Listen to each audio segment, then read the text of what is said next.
നമസ്കാരം. ഇന്നലെ തൃക്കേട്ട നക്ഷത്രത്തിൻ്റെ ദോഷപരിഹാരമാണ് പറയുന്നത്. ഇന്ന് മൂലം നക്ഷത്രത്തിൻ്റെയാണ് പറയുന്നത്. അപ്പോൾ നിങ്ങൾ മൂലം നക്ഷത്രക്കാരാണെങ്കിൽ അതൊന്ന് ശ്രദ്ധിച്ച് കേൾക്കുക. മൂലം നക്ഷത്രക്കാർ എനർജറ്റിക്കാണ്, ന്യായത്തിന് വേണ്ടി നിൽക്കുന്നവരാണ്. പക്ഷെ എന്നാൽ ഇവർക്ക് കുറച്ച് പ്രശ്നങ്ങളൊക്കെ ഉണ്ടാകും. കാരണം ഇപ്പം മിക്കവാറും സ്ത്രീകൾക്ക് ദാമ്പത്യ ദുരിതം, വിവാഹ തടസ്സമൊക്കെ ഉണ്ടാവാം.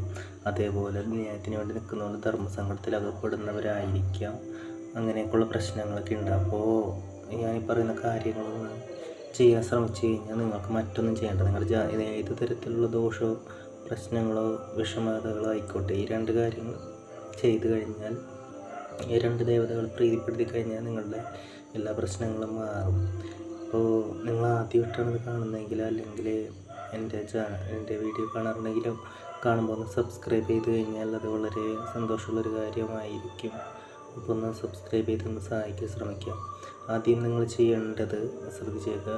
വെള്ളിയാഴ്ചകളിൽ ഗണപതി ക്ഷേത്ര ദർശനം നടത്തി, അല്ലെങ്കിൽ ഗണപതി ഉപപ്രതിഷ്ഠയായിട്ടുള്ള ക്ഷേത്ര ദർശനം നടത്തി ഭഗവാന് കറുകമാല ചാർത്തുക. സ്വന്തം കൈകൊണ്ട് മാല കിട്ടിയാൽ കൂടുതൽ നല്ലത്. അല്ലെങ്കിൽ കറുകമാല ചാർത്തുക. അതുമല്ലെങ്കിൽ നാളികേരം ഉടയ്ക്കുക.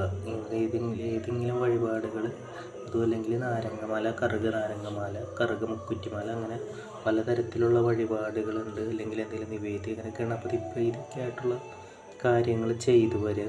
അത് നിങ്ങളുടെ ദോഷം മാറാനായിട്ട് വളരെ നല്ലതാണ്. പിന്നെ നിങ്ങളുടെ ദോഷത്തിന് വളരെ അത്യുത്തമമായിട്ടുള്ള, ഏറ്റവും ഉത്തമം എന്ന് പറയുന്ന ഒരു കാര്യമാണ് ഹനുമാൻ പ്രീതി. നിങ്ങൾ ദിവസവും രാവിലെ കുളിച്ച് ശുദ്ധമായിട്ട്, അല്ലെങ്കിൽ ശരീരശുദ്ധി വരുത്തിയ ശേഷം ദിവസവും രാവിലെ ശ്രീരാമജയം എന്ന് ഒരു 12 തവണ ജപിക്കുക. അല്ലെങ്കിൽ ഏതെങ്കിലും ബുക്കിൽ എഴുതുക. ലിഖിത ജപം എന്നാണ് എഴുതുന്നതിന് പറയുന്നത്. അതിനാണ് ഏറ്റവും കൂടുതൽ ഫലപ്രദമായിട്ടുള്ളത്. അതിന് സമയമുണ്ടെങ്കിൽ ആ ഒരു ബുക്ക് വാങ്ങി വെച്ചിട്ട്, ബുക്കും പേനയും അതിന് വേണ്ടി വെച്ചിട്ട് അത് എഴുതുക. അതിനുശേഷം അല്ലെങ്കിൽ നിങ്ങൾ മനസ്സിൽ ചൊല്ലിയാലും മതി. കുടുംബദേവതയെയും ഗണപതിയെയും പ്രാർത്ഥിച്ചിട്ട് വേണം. അത് കഴിഞ്ഞിട്ട് നിങ്ങൾ ചെയ്യേണ്ട ഒരു കാര്യം ആണ് ശ്രീ ഹനുമാൻ സ്വാമിയുടെ എത്ര രഘുനാഥ കീർത്തനം എന്ന സ്തോത്രം, അല്ലെങ്കിൽ മനോജവും മാരുതതുല്യവേഗം എന്ന സ്തോത്രം, ഇതിലേതെങ്കിലും ഒന്നൊരു സ്തോത്രം 7 തവണ ഇങ്ങനെ ചൊല്ലി വരിക.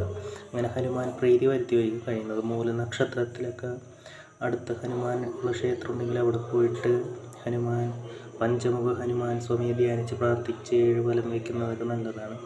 അപ്പോൾ ആദ്യം തന്നെ വെള്ളിയാഴ്ചകളിൽ ഇത് ചെയ്യുക. ഗണപതിക്ക് കറുകമാല ചാർത്തുക.